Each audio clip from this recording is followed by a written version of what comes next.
It's that time of the year. No, not the holidays. The Consumer Electronics Show is nigh, and this week we're talking to the man with the plan, quite literally. This is the Android Please podcast.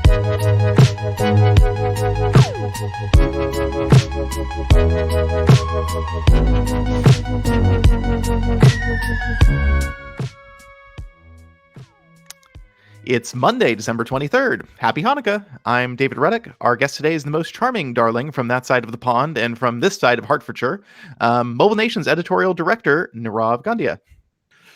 Hello, darling. Hello. How are you doing?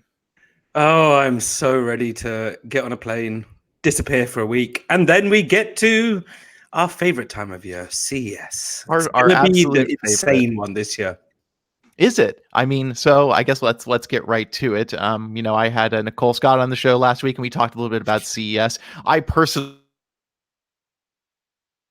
am at the point where I'm like at my wit's end. I just don't want to go anymore. But obviously, you have a lot to do. I mean, traditionally CES is, I've only done CES for a few years, but it's my favorite show because we always do crazy things. It's in Vegas, and when you're doing things like licensing, it makes it so much easier not to have to ship abroad. This year, we've obviously got like an insane celebration called the Future Tech Awards. It's gonna be the party of the week, and I'm organizing it. So no pressure. Put 300 people in a room and hope that nothing goes wrong. It'll be fine. Yeah, and I guess you can just pay people to handle most of those headaches, apart from the ones that you will be personally held responsible for. As in everything. It's fine.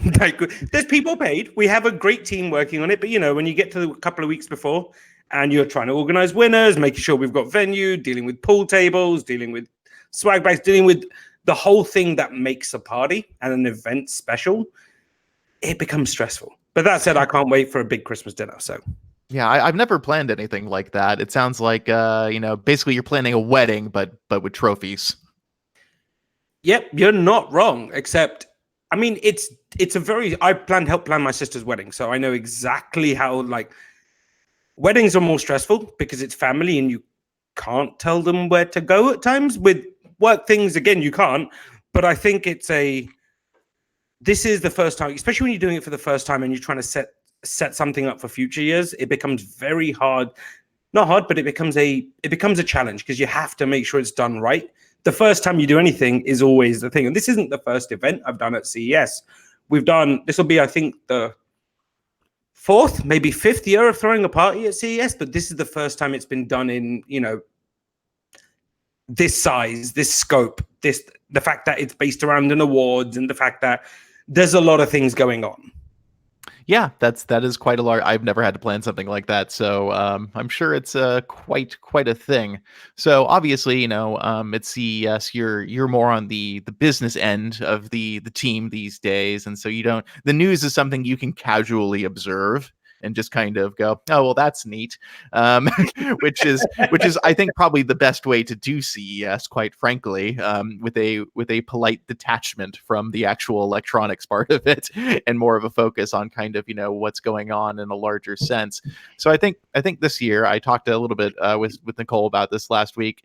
I'm getting the sense that a lot of people, especially in our little kind of niche, just don't seem to be. A lot of them aren't going this year. I think that we've seen kind of the exodus of mobile from CES, and it seems like a lot of people seem to be catching on to that now and deciding, well, we're gonna put it off this year.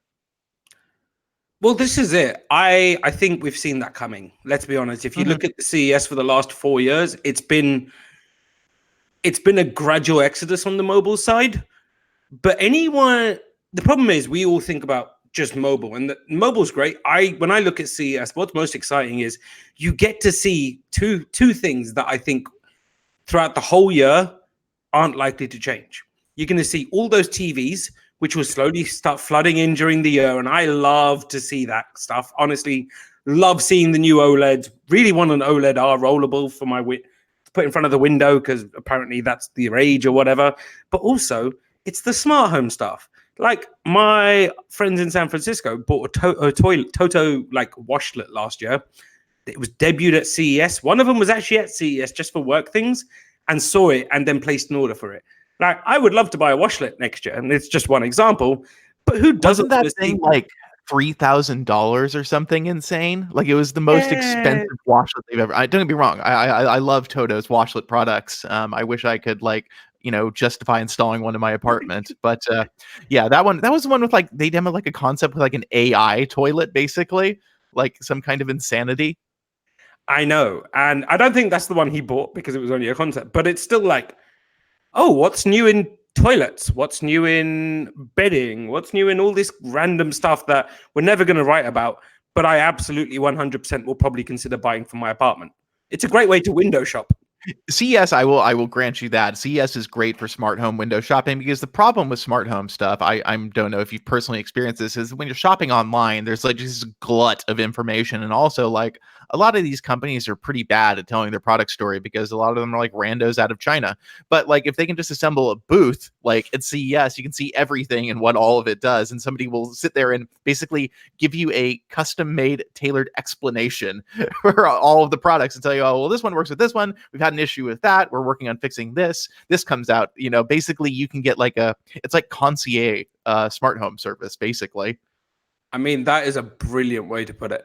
And yeah, and then you get the best thing is you also don't have to go and look through all the, buying guides and stuff are great.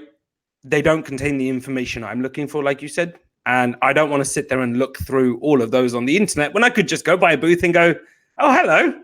Sure, try and sell me on the benefits of your product. Please try and sell me. And then because we have media badges, yes, it just makes it so much more fun because you get them like really amped up and they try and put their best people on it. And then I'll be honest, I feel sorry for them when I go up there because I'll often be like, okay, this is great, but now how can I trip you up? Because it feels like a bit of fun. I'm a really mean person, clearly. I think that's probably one of my few remaining joys of actually going to CES is wandering the floor and finding like one or two just like things that are like personally interesting to me. I'm like, they see the media badge and like, oh, what website do you work for? And I'm like, you know what? It honestly doesn't matter because I'm not writing about this. But I think what you're doing over here is pretty neat. Could you tell me about it? It has become such a thing. Whereas at MWC, I'm like, oh god, the things we actually do write about, I'm like, I don't want anywhere near that booth. Don't put me in there. I don't want to deal with the crowds. And but then when you go to CES, they're like, oh yeah, come over and have a chat. When you go to MWC, they're like, can we just scan your badge so we've had one extra person who came to our booth, please? Oh, they're aggressive. Oh, it's the worst. Like they're juicing their numbers. I don't really get it. But so at CES, I've gone now for this is my 10th, I think, this coming time. Like I'm getting up there. I'm getting the double digits of CES. And I feel like the more I've gone, I've gotten into that rhythm of being at CES where like, like you don't talk in terms of like the calendar date. You just talk in terms of like, oh, it's Sunday, Monday, Tuesday, or Wednesday. That's when everything is. And as everybody knows, the place goes dead on Thursday and everybody makes their mass exodus on Friday.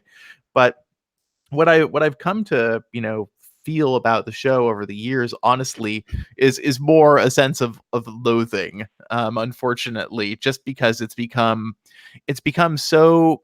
I think maybe you'll agree with me on this. I think CS has become a lot more industry facing for what is allegedly a consumer electronics show. The consumer part seems less and less relevant these days.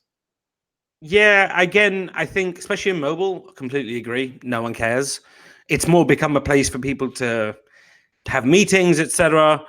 Right. Consumer, smart home, other divisions. Yeah, I guess so. Automotive a little bit, but it's kind of that. Oh, it's the only show in the US that actually matters every year. That's true. Which is not saying anything to our friends over at MWC Americas or whatever you're called right now. Yeah, I'm saying all the bad things about that. Fake MWC sucks. I remember like I was like, maybe we should still go to this. I think this was 2014 or something when they moved it to Vegas and they still called it CTIA. I'm like, well, maybe we should still go. And it was a complete waste of time. Just a total actually first trip to Vegas was in 2015. They flew me out from the UK. I hate to say, I don't think I've done less work on a trip ever. Oh yeah, there was nothing to write about. And when I said to our organizer, he was like, "Yeah, we know, but we brought you here. You sat in a room for 3 hours. Can you just go off and find things to do in Vegas?" And I went, Sure. And then I had to walk through the casino to get outside, so I never left the hotel for 3 days. Yeah, I'm not personally a big Vegas person, but I feel like if Vegas is a place where you have a good time, then these shows are probably a lot more fun. Um, but I was talking to Nicole again last week because we talked so much about the show. The Cars thing does seem like it's what she's telling me, and what I've heard now from a couple other people is that the Cars actually will be for the first time this year a big part of it. Like it's been kind of a slow burn, but they moved the Detroit Auto Show, which is usually in January, to July for some Whoa. reason. Yeah, so the Detroit Auto Show is where all the big American car makers, like they make a big deal, song and dance, all the new concepts come out. Apparently, all that's going to be a lot of that's going to happen at CES this year because they don't want to wait for the next big auto show, which I think is, don't quote me, I think it's LA is the next big one on the circuit after that. Is So it not allegedly, Paris or Geneva after MWC? Because there's oh one no, it is straight not after LA. MWC. Oh yeah, Geneva is after MWC. Yeah, so that would be the next big one. No, LA, yeah, LA was a few weeks ago. I've got those mixed up. But so there actually probably will be quite a number of auto journalists at CES this year compared to years past. That doesn't surprise me. I think it makes sense. I've done some cool stuff at CES that, automotive wise, I'm trying to think. I know in the past BMW have done their stuff, and it makes sense because when you look at the way tech is changing with the minute they bring Android Auto to all of these cars, like we saw last year, like we saw at I/O specifically, that in itself, you open yourself up to all these mobile journalists. There's no chance they're going to go to Detroit Auto Show. But Yeah. if it's there, yes, absolutely. I can see a lot of folks chopping by going, oh, let me go and check this out. Oh, you guys are doing cool stuff with auto. Because especially if you're dealing with mobile and like Android, especially, there's not a lot to write about at CES. And if you're at CES and you've got something that's remotely interesting, the reality of the situation is like, oh, hey, this makes sense. Let's cover it. Yeah, I think there is some of that. I've always struggled to find the angle. I've sometimes tried, and I'm just like, and it just doesn't really fit very well. I know with the car makers, there's more of a push to tell the technology story a lot more strongly these days, especially with EVs, because I think the mechanical sexiness of a car is kind of sapped when it's electric engines. I have nothing against electric cars, but there's just nothing really about them that appeals to that kind of gearhead in a lot of people, unless you're like Yeah. an electrical engineer, I guess. Maybe they have that appeal to you. But for the rest of people, like the way they seem to really be trying to sell those vehicles is like the screen you're looking at when you're supposed to be driving. What's going on in there? And I've tried to write stories about things like that, and aside from Android Automotive, they've all just tanked terribly. And I think it remains a hard sell. I think the tech journalists to really talk about like infotainment and stuff like that, because honestly, I don't think many people care very much. It's a pretty boring thing. You're not wrong. You're not wrong. And I think I personally, I'll be honest, when I started, because I live in New York, you do not need a car. And if you have a car in New York, I wonder why. Yeah. Yeah. But when I rent cars, like it's now become my de facto to go, does it have CarPlay or auto? Because I've driven things like the Jaguar, the Land Rovers. They're amazing, yeah. But they have the worst Oh, it infotainment is. in the world. Oh, And it God, makes me wonder, why would you spend tens of, if not hundreds of thousands of dollars on a Jaguar, a Land Rover, only to have this god awful thing with maps that literally it would be easier to pull out an A to Z than yeah, use Go. they're so slow. We rented the new Range Rover Velar when we were in San Diego. Super cool looking car. I don't actually like it very much after driving it, but that infotainment system is the worst. And also, Android Auto and CarPlay aren't standard on Range Rovers and Jags. You have to buy the upgraded infotainment system. Like it's so obnoxious. Like I actively resented that car. I mean, it's funny because when you look at it that way, then you look at something like a Hyundai that has every Yeah. single, or a Honda that's now become default. And I'm like, okay, so you can buy a cheap car and it comes with Android Auto. But if I'm going to spend, I don't know, let's put 80 grand as a rough figure on a nice new Range Rover, it might be a lot more, might be a lot less. Shows I've never looked into it. And you're then going to ask me to pay, I don't know, what, 3,995 for an upgraded thing? Wait, what? How does this make sense? The cheap Yeah. cars have it. It's Anyway, insanity. Yeah. They, yeah. they they all do. Like actually that is the nice thing about renting cheap cars anymore. Like it's pretty hard to find one that doesn't have Android Auto because all of the big 3 in America have it standard. Hyundai has it standard, Kia has it standard, Honda has it standard. I think Toyota from like 2020 model year on, they all have it standard. It's just kind of it is pretty obnoxious. So I will be curious personally what new cars we see at CES. Unfortunately, I don't think I'll be writing about any of them. But What I, you know, what I do like though about CES, it gives us. I look, if I think back to last year's CES, and I was talking to Michael Fisher at length about this when we were trying to figure out what's gonna be his product of the show. He ended up giving it to a burger. And what I love about CES versus MWC and IFA that's true. is the diversity you can throw behind awards. There's so much you can just. There's always, like, if you have 10 awards to give out, trust me, you can find 10 things to give them to, even if it's complete nonsense, because there's so much to choose from. There really is. I think that is the one thing about CES that keeps it a little fun for me too, is still you don't know necessarily what you're going to see every year. With MWC, I feel like I know what I'm getting. MWC, I'm getting phones, some network equipment announcements, and like some, just Audio. general smartphone stuff. Yeah, audio too. And at IFA, I'm getting, like European washing machines and laptops. It's like I love why I hate that convention center, but I love walking through like the home goods section of IFA Convention Center where they have like the sewing machines and the fridges and like the espresso.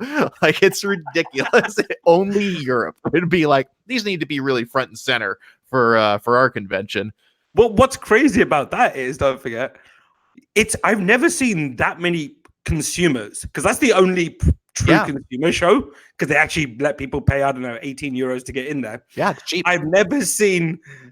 Sorry, I'm now looking at Max in this chat who literally just got images of me laughing, or what I assume it means me laughing. Anyway, I've never seen so many people get excited by washing machines, toilets, vacuum cleaners, and I just go, wait, what? Why are you paying to come see the latest in, I don't know, lawnmowers and planning for their next home reno, basically? Like, just making that inventory. It's funny because at IFA, you see also what makes it bizarre, tons of school children. Like tons of people, kids in high school and middle school. Like there are thousands of them. I think they like go for like a class, like it's a way to get out of school for the day, but it makes for a very strange vibe. Yeah, I know. And then you're running around, and I'm like, right, I'm running around giving, I don't know, like I'll give you the example of what happened last year at IFA. I was running around trying to give out these giant awards this big in big boxes, and I'm like literally just kids who are, imagine me like this trying to run between halls because it's the last day, and I've got a massive cart with boxes, and kids are just knocking them in. They're freaking, like, the boxes are flying everywhere, and I'm just like, oh, I hate these people with a vengeance. I mean, they're delightful, but during the show, all I want to do is make sure I stay as far away from this mound of consumers. There are tons of them. Yeah, it does make it unique. So the thing with these trade shows, I do think they've started to change a little bit over the years, and I think CES probably more than others. We've seen like a lot of companies now. I mean, obviously, when the times are good and companies have a lot of money to spend on marketing, we've seen a lot of them decide, well, we don't need to really make our big announcements here, and these trade shows have more become like, honestly, dumping grounds for the products where the companies are like, well, we're not going to, introduce like our 13 new audio accessories alongside our new smartphone or flagship TV. CES does still get the TVs, but like smartphones, for an example, where we just see like, just kind of a smattering of, whatever kind of we want to launch this quarter. We'll just do it there. With CES, I think you see that especially now, where the release of a product has like the cadence of that product has no relation to CES itself. Like you'll get some stuff that's announced there that doesn't come out until like almost the end of the year sometimes. I think that is something we're seeing a little bit more and more, where companies just like, well, it's a working demo product, but when's it coming out? We don't know. Some point. And it makes it kind of hard to report on some of this stuff because you're like, well, we don't actually know when it's coming out or how much it's going to cost or really what it's like to use it. We just have like these, pictures, we took and somebody told us some stuff and you should believe it. I think that's been a tough one. I think one example I had of that was at CES last year. JBL had their dongle that you plug into your car for Assistant that took over a year to come out, and basically fizzled. Like I don't think it got good reviews or anything. I think I wouldn't call it like a problem of vaporware, but I would call it an issue of it seems like there's not much accountability toward what gets announced at CES. So, for CES in the past, I've done, I have we have a system where we'll take like our best of CES awards. You get entries and stuff before you even get to the show, because there's obviously stuff we're seeing.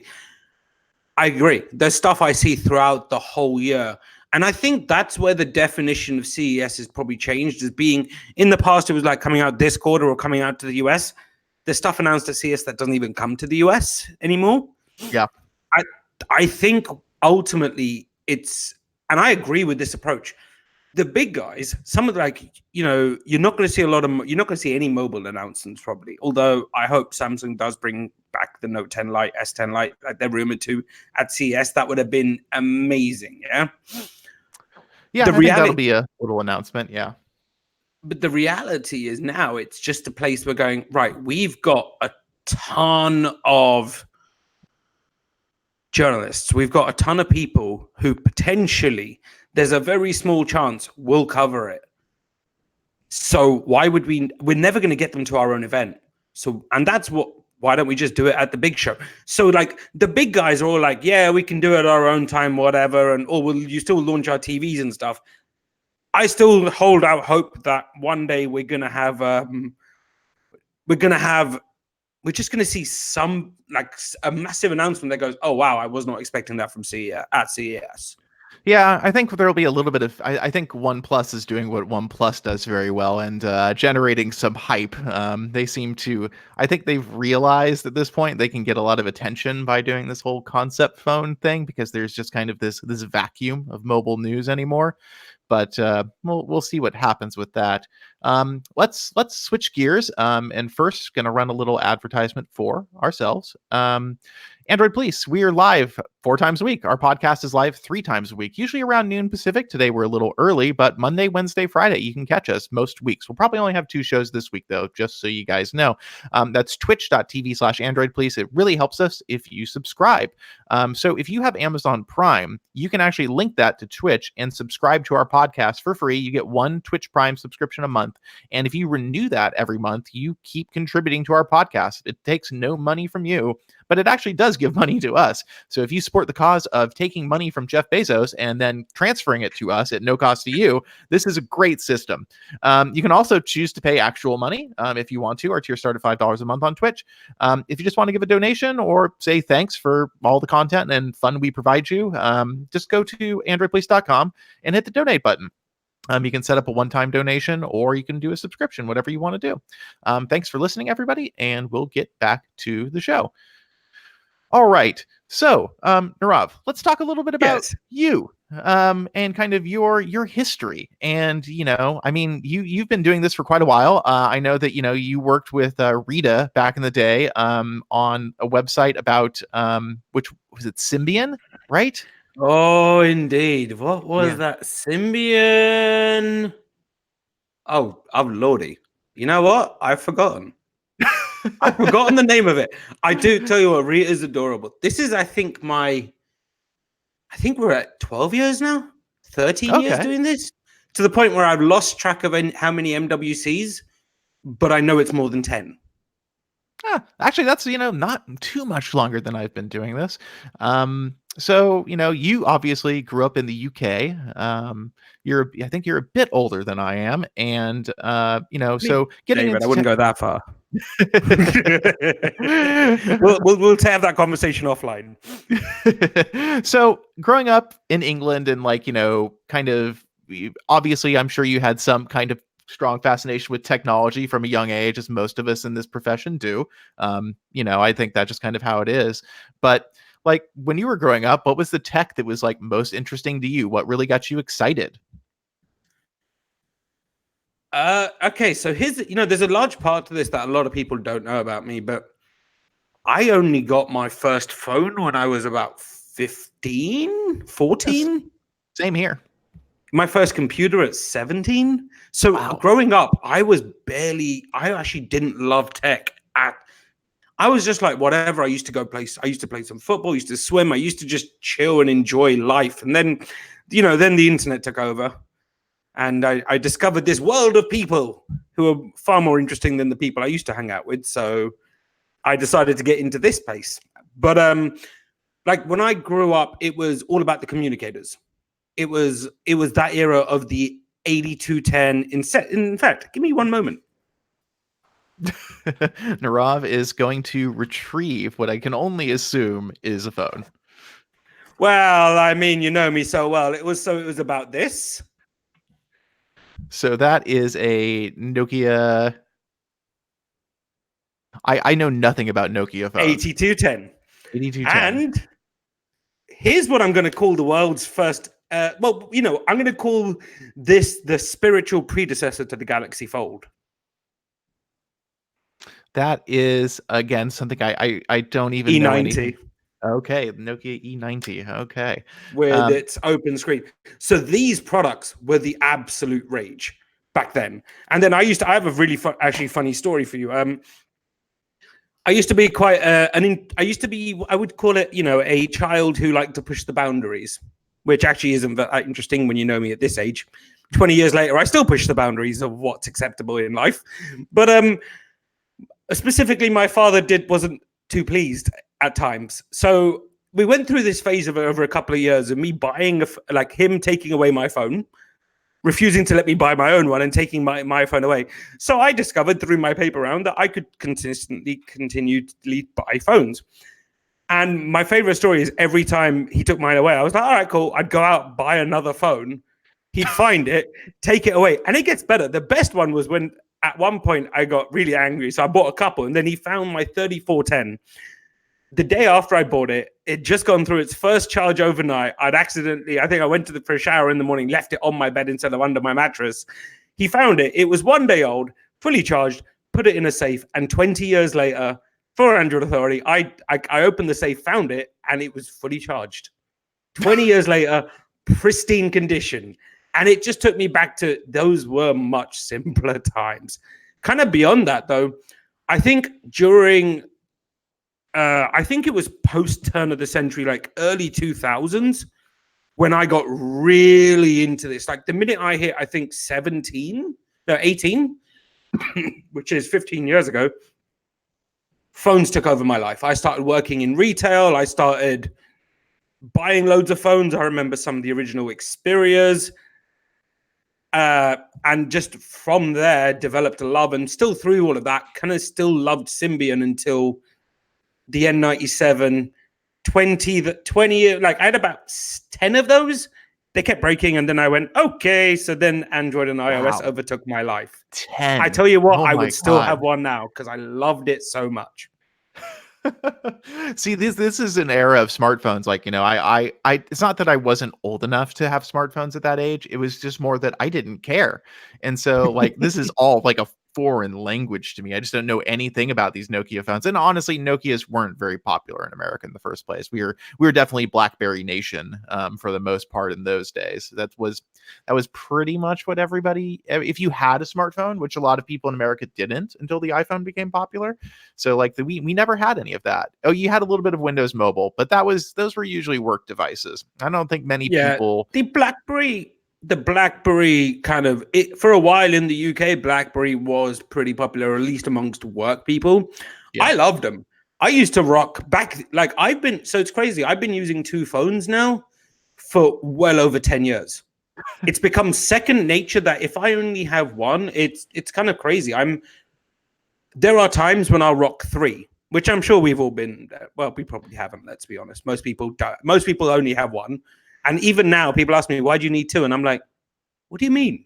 Two's normal. Why do you only have one phone?" And then I'm like, "Oh wait, these people are regular human beings. They don't need more than one phone. Oh, They I gotta don't buy say, more than yeah. one phone." I can't even like struggle like with carrying two phones. I start to like I don't know, something about it just makes me feel like out of control. Like I have to like one of them has to be like basically powered off if I'm carrying phones because I don't want it to do anything. I don't want it like I don't want phones competing for my attention. That is like Oh it's like my God, that's the nightmare. worst.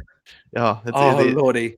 really And when terrible. they're both on vibrate, and you get a call on one, there's vibrations going everywhere, and then I'm here at home, and I've got maybe 15 phones in the nearest vicinity, and I'm just waiting for the middle of this. One of them is going to not be off, not going to be on silent.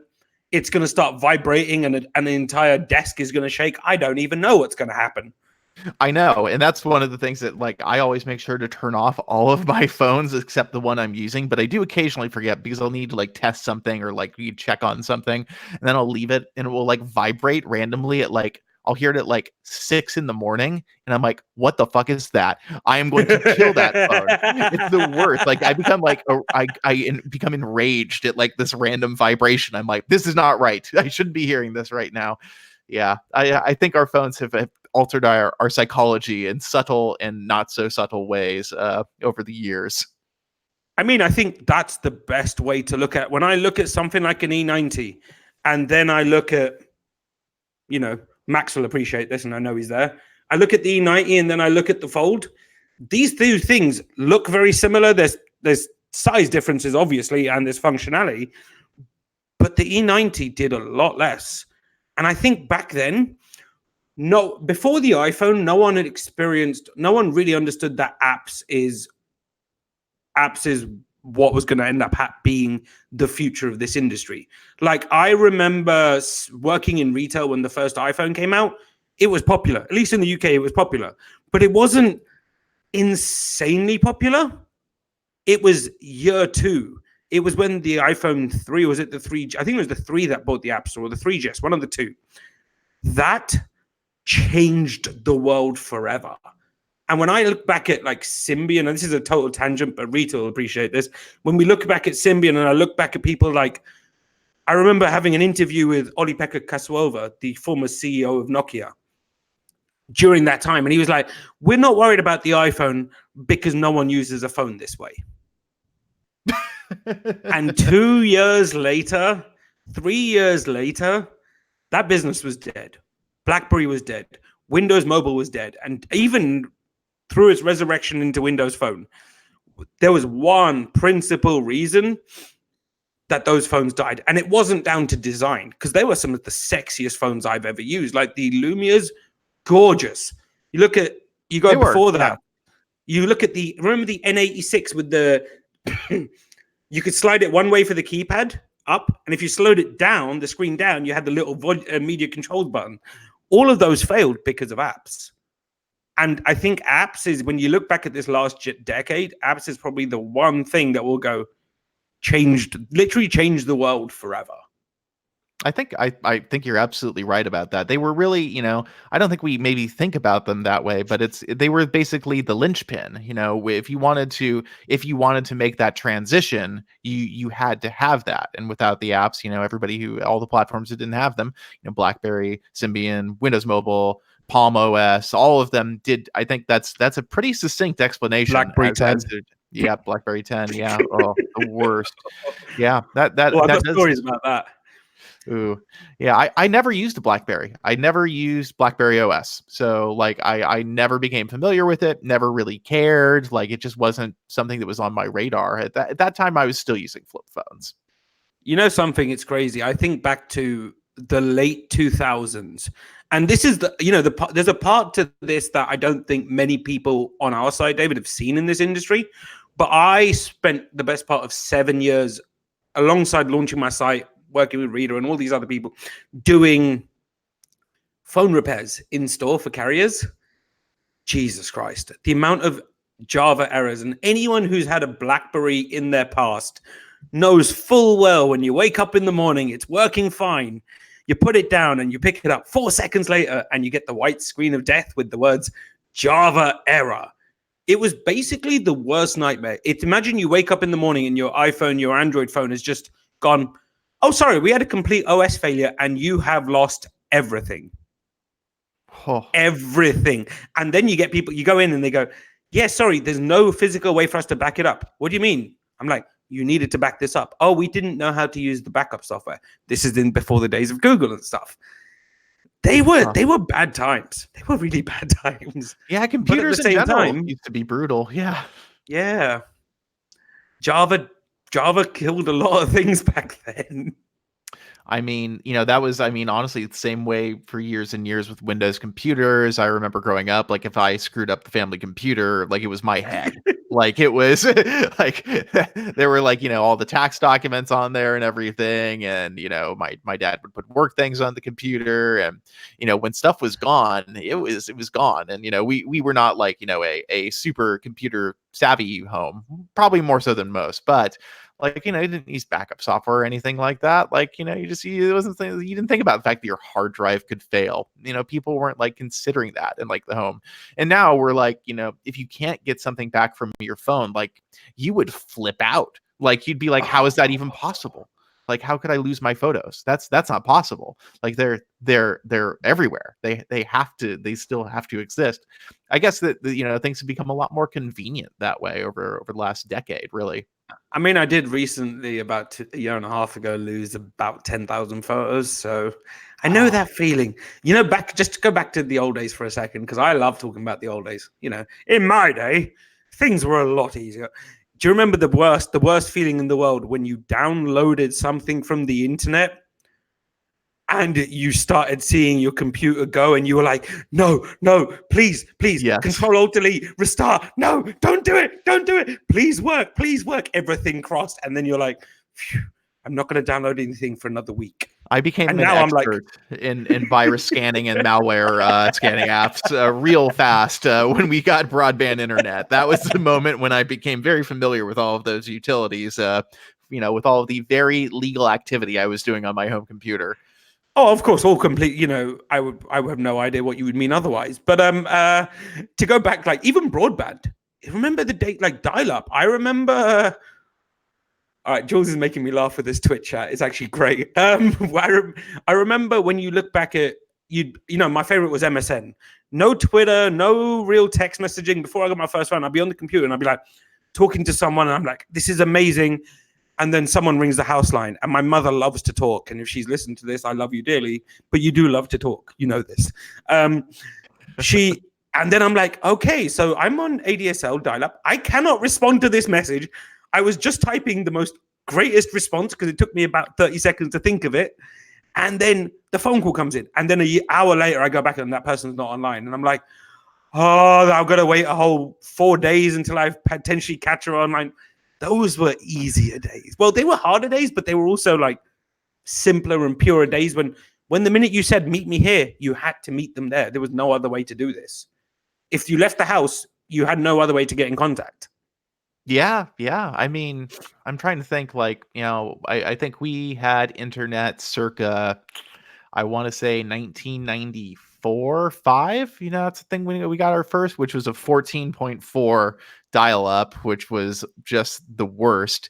And I remember when we got broadband, we got a new family computer, and I remember we had one of those stupid Motorola shark fin modems, and but it was life changing because I would used to go to my my grandmother's house in Oregon, and she had 128K ADSL or ISDN. I forget which one that is. And that was like blazing fast. That was like, unbelievably quick. It only took 9 hours to download this game I wanted to not pirate for sure. But then we got broadband at home, and I was like, wait, I can download things in like 40 minutes. My entire world has been upended by that. But that was a paradigm shift for me as a child. Oh, absolutely. I remember those Oh, it appears we've lost Nirave. Apparently, his internet is, well, the internet has not fixed all issues with connectivity in our modern age. Uh, and Nirave's back. Hey, I apologize about that. For some reason, Google Meet just loves to, just randomly sign me out of Meet. I have no idea why. Anyway, Cool. back to the story. Those days were so much simpler because, just life. It was effortless. And when we went from ADSL to broadband, and then I remember getting to like what we could basically call fiber. And then when I moved to the States a few years ago and got gigabit, and I'm just like, this is heaven. Now when I go back to the UK, I go from gigabit in the US to 80 down, and I'm like, why is this stream not available now? I want it now. Yeah, I mean, I enjoy what speed increases come over the years. They seem more incremental anymore, but I do agree that there was a certain. I guess I don't know. I always think of it like you always have rose-colored glasses when you talk about your childhood, but the internet was definitely a less hostile and less less confusing place. I feel like back in the days, right around when broadband started to get more popular. But yeah. Well, Anyway, therein lies the thing. If you give it to more people, it loses. Because I agree with you. I think it just loses its purity. It used to be a very pure experience. Yes, the internet's always had its its downsides, and it's what we're in now was inevitable, but also it was a great place to be and meet people. Now, I remember when I met Rita, and a lot of the people I know now who I consider very dear friends I met on the internet. There are people who I've done business with who I've never met in person, because back then it used to be a place that was pure and trustworthy.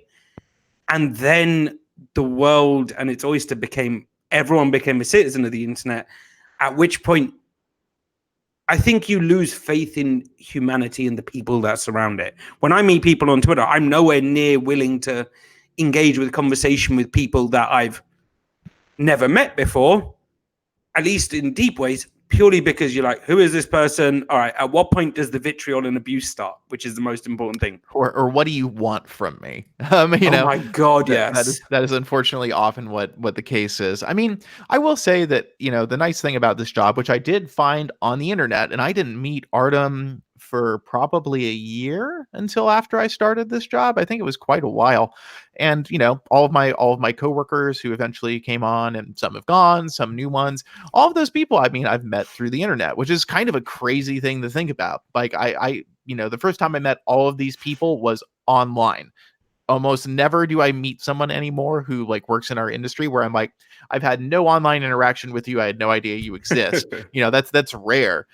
Which I think is a cool thing. Like I do think that things like Twitter, and to a lesser extent Facebook and LinkedIn, they have made like having a circle of people much more tenable, I think, in the online era, where you don't have to, because in the early internet, like you said, chatting with people, like using instant messaging apps and just keeping up with people constantly with that direct line of communication, that's how we all talk to each other. And if you stop talking to somebody for like a week at a time, you're basically dead to them. Whereas the modern internet, you're constantly peripherally connected. Like you're always getting a flash of somebody, which I think is actually as much demonizing as social networking gets. Like it is one of the things that I think makes it possible to keep connections a lot more durable. Like you can chat up somebody, maybe you haven't talked to them in like a year, but you see something on social media and you're like, oh hey, like that reminded me of XYZ. It can be awkward, but usually most people don't care. Like I think that's something the internet has had a net positive effect on us in terms of.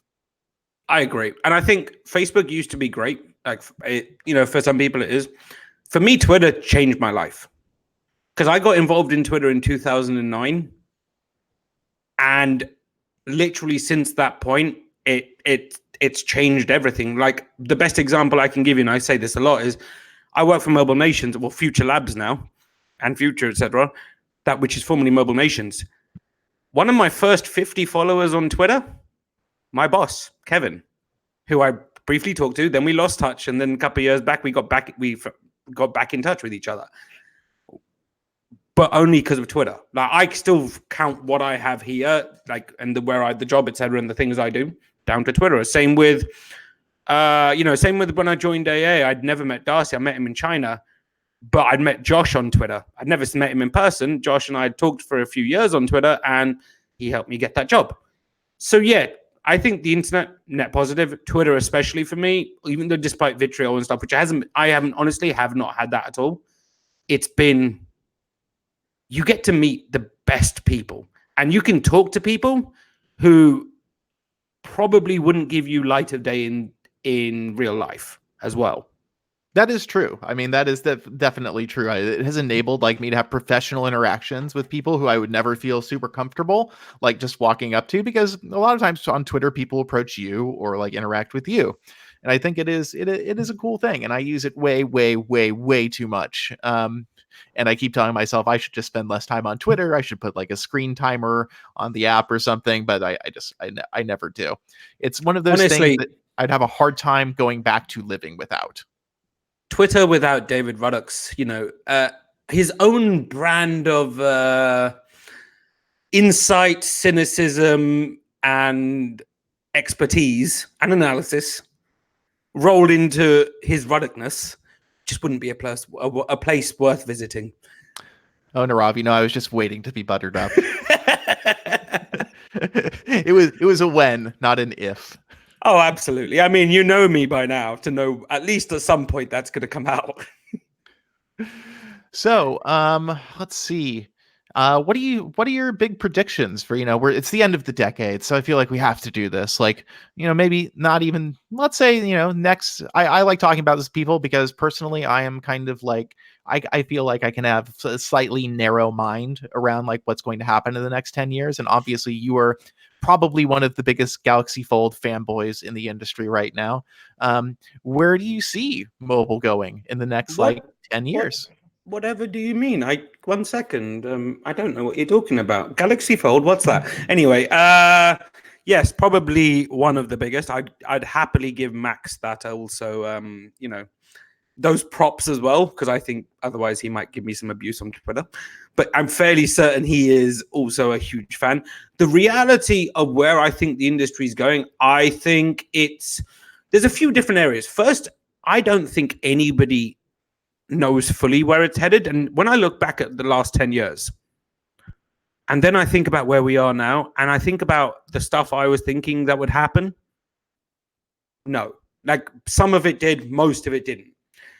I do think we're at a point where, and if we go beyond, like if we go to a macro level, phones are just not going to be, they're going to be incredibly important. But I think as we see with smart home and other things, it's about how the phone fits as the center of your life versus what the phone itself can do. And I think that's over, not in the next year or two, but that's where I think we're headed, because there's only so much I think a phone is ever going to be able to achieve. Now, that said, what we have seen is the phones that we'll see, the ultra flagships, yeah, they're going to fold. We're going back to the days of movement in devices. And that is incredibly exciting because the last decade has been, when you think about the phones we had before, which I referenced already, the N86, the E90, all of these phones that just did crazy things. There was this old Nokia that used to flip, like it had the screen, then the keypad, it would open up and it was like a full QWERTY either side. There was the N-Gauges. There were so many cool designs. I see David's, David. I remember the N-Gauge. I remember thinking, wow, that looks like a big pile of shit. And it was a pile of shit, sir, but it was still an attempt to innovate in design. When you look back at the last 10 years of phones, they've all got a bit boring. They all look mostly the same. Now, I think we've got to a point where folding brings crazy applications, because I don't get it. Like, there's a lot of people who don't agree with the premise of the Fold. I've used it, spent my own money on it, and literally just finished writing an article that says the words, it is the best $2,000 I've ever spent. Yeah, I know, I know Michael Fisher is right there with you. There are a lot of people who are using it that really do think like it is a bit of a game changer.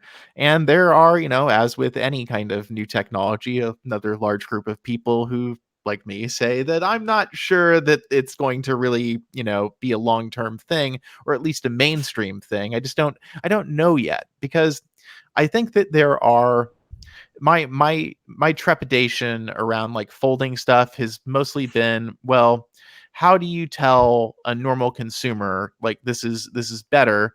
And even putting aside like issues of like materials engineering and like actual mechanical engineering, which have proven to be two really big sticklers so far in these designs, which I'm sure will iron out over time. They'll get better, but I still wonder, like, for a long time we've had like, the example is the flying car. The flying car has been theorized as long as both cars and airplanes have been extant. Like everybody is like, well, it's the next logical step. Like you combine the two things, and obviously you get something that is so radically more capable. Like, it's duh, you know. But at the same time, we've come to realize, well, the trade-offs involved on both ends of that equation are so ridiculous. Why would you? It never ends up making sense. With phones, I feel like we've gotten to a point where like they're pretty good. I think the one thing that still probably irks most people about smartphones today is the fact that they break. The number of shattered phone screens you see everywhere is just like it makes me itch every time I see somebody use a broken phone. But apparently, we're breaking like hundreds of, or we're breaking. I think the figure is like tens of thousands of smartphones a day in America are broken. Something like, or is it hundreds of thousands? It's some crazy number. Like, and that's the one where I'm like, okay, like if we can develop a way around that, that would be something where people would get excited. The folding thing to me is more like it's a cool form factor exploration, but I have a harder time seeing a way where people are going to like attach the value and function to that, aside from people like us who are more enthusiastic about maybe doing work on the go, or who are willing to deal with some small sacrifices in the name of using something that feels very futuristic, which the fold obviously does. There's a couple of things there. First, I talk about the phones being, as you said, being damaged. And it's crazy to think that I think this was 2011. Dell came out with the Dell Streak 5. Yes. Oh God. Now What a that monster. phone, there is a video somewhere of me taking a knife and trying to literally pierce the screen. Couldn't. We took a hammer and smashed the screen. Couldn't. I dropped it. I threw it around a room and it survived with a few scratches. Yes, it was plastic. What makes me very interested to think is I hope we get back to that point, but we probably won't, because when you look at it from a business perspective, yeah, it actually makes sense for phones, from a company perspective, for phones not to last more than a couple of years. To be breakable, that if you're an Apple, if you're an iPhone user, sure, and you break the iPhone, you're probably the next time going to have your Apple Care Plus. I hate to be a cynic, but having seen a lot of the business side of, or just business in general over the years, and coming from a family business, I can see it. Now, going to the foldable phones thing, I don't think it's about attaching value. Right now, for the next year, here's what I've seen. So the minute I started using the Fold, I would walk into a shop and everyone's like, whoa, that's amazing. That's great. What is that? Everything changed in early November. You know why?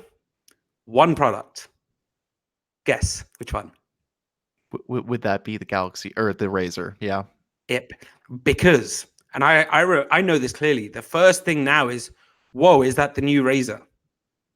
And I said this to him. When I saw them in Hawaii, I said to him, I was like, you guys may not be aware of just how insane average Joe thinks about the Razer. They don't care about, oh, is the screen going to break, all of this? They're like, this is cool again. And do you remember when the iPhone first came out? Yeah, there wasn't much regular people fanfare around the first iPhone, I felt, though. Not the first one, but over the first 3 to 4 years before it became that true mainstream device. And I saw this when I was selling phones. Everyone was like, I want the new iPhone. Why? Because my friend has it and I need to also be the person with it. The Razer folding phones, what they do is they become conversation starters. And I can see, as long as you can get some value out of it, because I can see value in the Razer and the Fold, neither is better than the other. Neither is better than the other. They have entirely different uses. And honestly, I plan to have both. And I'll use the Razer when I go out, when it's great to be able to see small things and it slips in your pocket. I'll use the Fold when I want to get things done. But I think about, since I've got the Fold, I look at the fact that I barely use my iPad anymore, honestly. I also have a 13-inch thing. It's changed a lot of the things I would normally sit on my couch, get a computer out, and now I'm just typing away on the Fold, screen open. Unlike most people, though, I also love the front screen. And I think the value is going to so depend on each person. Then I look at next year and think about all the folding devices that are going to come, not just phones. And then look at the origami phone. Like, look at Xiaomi and what they want to do. All of these devices, I don't think we're anywhere near establishing what folding devices actually will be. Because I would love to see in the next 10 years a phone that you could just scrunch up as a ball and then it just reverts back to form. Probably never happen. But if you'd have asked me 5 years ago whether we get, or 10 years ago whether we get folding screens that fully worked, I don't know if I'd have said yes or no. So Yeah, I mean, I admit it has been something that's been so long promised that I think a lot of people became very cynical about it. Because Samsung's been demoing these concepts for a long, long, long time. I mean, some of my first CESs, I remember them demoing the flexible displays. They had that machine that would like roll up the screen basically and unroll it again. That was pretty cool. A lot of people were super psyched about that, and but at the same time, it took so long to lead up. I think there's some skepticism. I I am still. I understand the argument about, we're just starting, we don't have a full understanding of what form factors we might see. I think the implications for wearables could be pretty cool. That's one area where I think like folding screens could make a lot of sense potentially. Um, do you I remember sorry, did you see the TCL? I think it was MWC last year, yeah, yep. or the MWC this year. The idea of a screen of remember, we all remember the little wristy thing where you could just slap it on your wrist and it clenches round. Imagine if you could just do that with a phone. Like, their concept of the wearable of just having it wrap around your wrist was, okay, this is genius. And then you can unfold it and it becomes a phone. Granted, it's going to have terrible battery life because it was so thin. But if it's a wearable and not a phone, you're not going to, like, there's bits that need to be happened there. But that concept alone just had me like, oh, wow, this is going to change everything. And I think that's kind of the issue I'm having right now with a lot of these concepts like a lot of things we see, like where the rubber hits the road is where I think a lot of these are going to stop in their tracks to an extent, because we have difficulties, the things like, we don't have the technology at this point to actually realize a lot of this. And a lot of it requires material science technology, which is notoriously difficult and notoriously slow moving. I mean, we can't build a circuit board that bends. It's never been tried. There's never been a reason to do it. And so I think that would be very challenging. Obviously, like you said, battery becomes a concern. There are some advances in batteries being made. Graphene batteries seem to finally be maturing into viable products that will make it easier to package things. So I think that, will be the thinness thing, we'll have more room in the phones potentially. We'll see what happens with it. But I think that it's a as Samsung proved with the Fold, in my opinion, it's a big leap to go from the idea to the realization. Even when it seems like all the pieces are there. Samsung obviously had a very hard time, and the Fold still has its flaws and its failings. And I think we'll see, next year, like you said, what other manufacturers kind of visualize with this folding stuff. But I'm right now, I still think it could be a long way off before we see this, like, these kind of crazy form factors that, maybe are a little more experimental. Just remember the Note Edge. What was Oh that? God, it was 2014? so ugly. Oh, I hated that It phone. was. It was 2014. Okay. It was great. I mean, it was ugly, but that was where we saw, oh wow, okay, so now we can do curved displays and stuff. But we didn't really see that happen until 2016 with the S7. Is Yeah, when we suddenly definitely. saw, oh, like this. I remember the S6, and it was like it was sharp edges and it was horrible, bad in the hand, like almost like you could cut your hand open just using that. And then in 2007, everyone went, whoa, I feel like this year has been that moment where we're like, okay, we're seeing something. 2020, we're still going to see some refinement. We're going to see some what I at best are alpha / beta products. Sorry. Yes, the year of sharp edges. And in 2021, it's the year of change. Let's leave it at that. Okay, 2021. So that is Narav's pick for the year of the foldable coming into its own.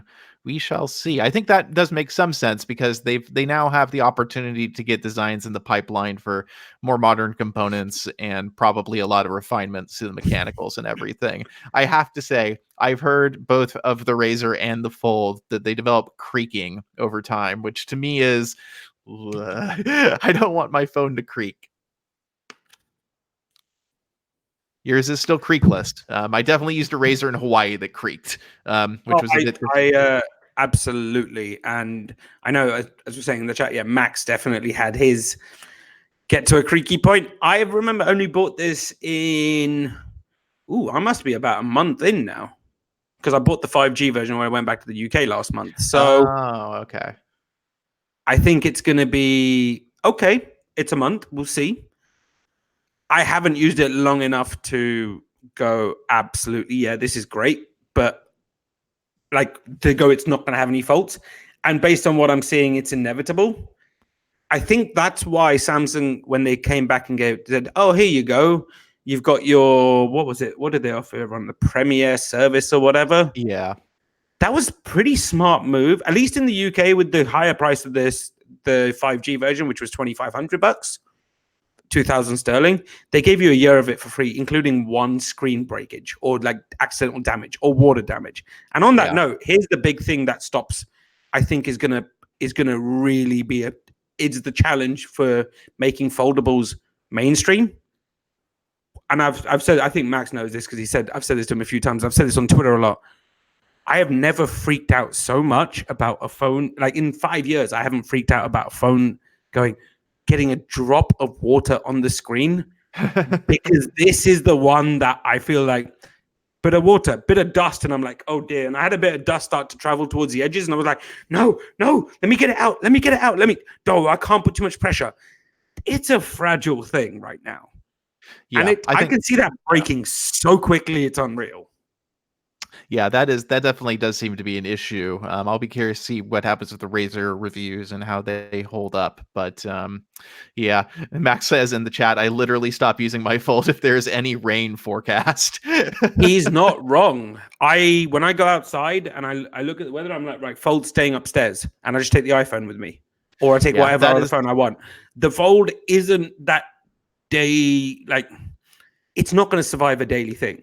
That said, I've sat on a flight for 7 hours, and in the past, when you sit on a plane, you're like, there is no space, there's no way to get a laptop out. No, even the seat back, it just isn't. But perfect. I can just sit there on my Fold, put my feet up, and carry on working.